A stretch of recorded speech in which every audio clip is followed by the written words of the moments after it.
The summer sun poured down on the palace courtyard, gilding the gray cobblestones in a soft golden glow as cathedral bells marked the hour. Staff Sergeant Lucas Brant stood at attention in full ceremonial uniform, unmoving, a part of the pageantry that tourists had traveled thousands of miles to witness. He wore the uniform not just as a showpiece of tradition, but with the internal pride of a man who had once bled for his country. But Lucas was not like other guards. His eyes, though forward and neutral to the crowd, scanned with a purpose honed during combat tours across the globe. Afghanistan, Syria, northern Mali, places where noticing the smallest irregularity had meant survival. He'd brought that vigilance home with him. While most saw a soldier posed like a statue, inside, Lucas was constantly calculating. It was a little after 11 when something shifted in the air. He didn't hear it. He felt it.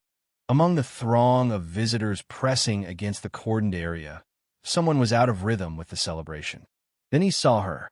She was small, no more than 8 years old, with pale skin and unnaturally still posture for a child. Her oversized sweatshirt clung to her even in the July heat. Her gaze wasn't on the guards. It was locked somewhere deeper on a man beside her, tall and sharply dressed, with a perfectly curated smile and a firm grip on her shoulder. Lucas observed. The child flinched when a man's hand subtly tightened. Her arms bore the yellow-purple hues of faded bruises, and when the man leaned down to whisper, her spine stiffened. Her lips never moved. Her shoulders never relaxed. Fear was imprinted in her posture. "Stand still." The man hissed low enough for no one but her to hear. "You know what happens if you embarrass me." She nodded like she'd nodded 1,000 times before. Lucas watched longer. She tracked the man's every move like her survival depended on it. Her eyes darted to families passing by. She lingered on the sight of siblings laughing, and then quickly lowered her head each time the man squeezed her shoulder in warning. "She's shy around strangers," the man said aloud when a kindly tourist asked the girl a question. "Aren't you Isabel?" She nodded again, but Lucas caught the hesitation. A delay so slight most would miss it. "Not Lucas. My niece," the man continued smoothly. "First time in London. Visiting from Sheffield." Lucas's instinct screamed. The girl wasn't responding naturally to the name. Her eyes spoke of a life lived in caution, of someone trained not to react until told. He thought of his own daughters, Emily and Rose, and the laughter that filled his home. This girl knew none of that light. When the crowd surged forward for a better view, the man picked the girl up. Her sleeve rolled back. Lucas saw the fingerprints deep, old, some still healing. His heart clenched. He saw it again, survival behavior. Lucas had seen it in war zones, in hostages, in young victims recovered from traffickers during coalition raids. The girl's face remained unreadable, but her eyes met his. There was a flicker. Then subtle, practiced her right hand moved. To an untrained eye, it might have looked like brushing away a strand of hair. But it wasn't. Lucas saw it clearly, fist to palm. Open, close, press. A signal. One every soldier, every trained officer, every protector knew. The International Child Distress Signal. Lucas's blood chilled. And the man saw it too. "You little," he snarled under his breath and grabbed her wrist hard enough to make her whimper. That was a mistake. Lucas broke formation. The crack of his boots rang like thunder across the courtyard. Gasps erupted from tourists. Phones came up. Cameras pointed. The other guards remained still, protocol drilled into them, but palace security took note. Lucas marched forward, voice loud and firm. "Sir, step away from the child." The man blinked. "I'm sorry." I said step away from the girl. "Now." "She's my niece," the man said with indignation. "We're on a schedule." "Then you won't mind verifying that," Lucas said coolly, placing himself between the man and the exit. "What's her full name?" "She just told you Isabel." "Let her answer," Lucas cut in. The girl looked at Lucas. Her mouth opened, but no sound came out. Her gaze flicked toward the man, then back to Lucas. "She's frightened," the man said. "You're scaring her." A couple elderly, dignified stepped forward from the crowd.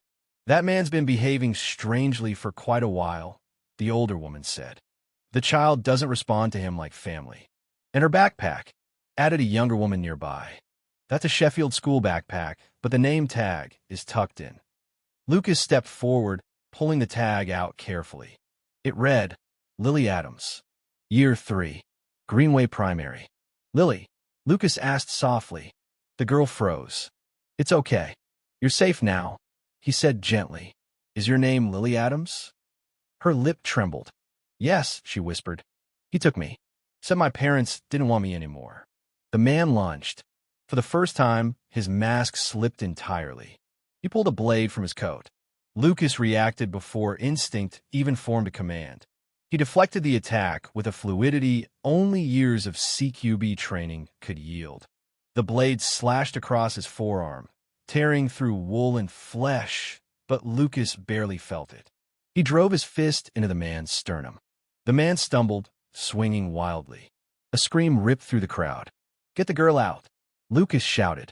A female security officer grabbed Lily and pulled her behind the guards, who had now broken formation to shield the child. Lucas and the man circled briefly. The man hissed, You have no idea who I work with. The threat against his family lit a fire Lucas couldn't contain. His next strike broke the man's nose. Another to the throat collapsed his breath. One final blow to the temple, and the predator dropped. Security surged forward. Lucas's fist paused only when his colleague pulled him off. Blood soaked his sleeve. His knuckles split.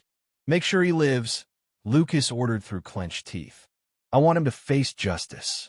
Lily trembled behind the security line. Is he dead? She asked. No, Lucas answered. But he'll never hurt you again. She reached for his bleeding arm. You're hurt.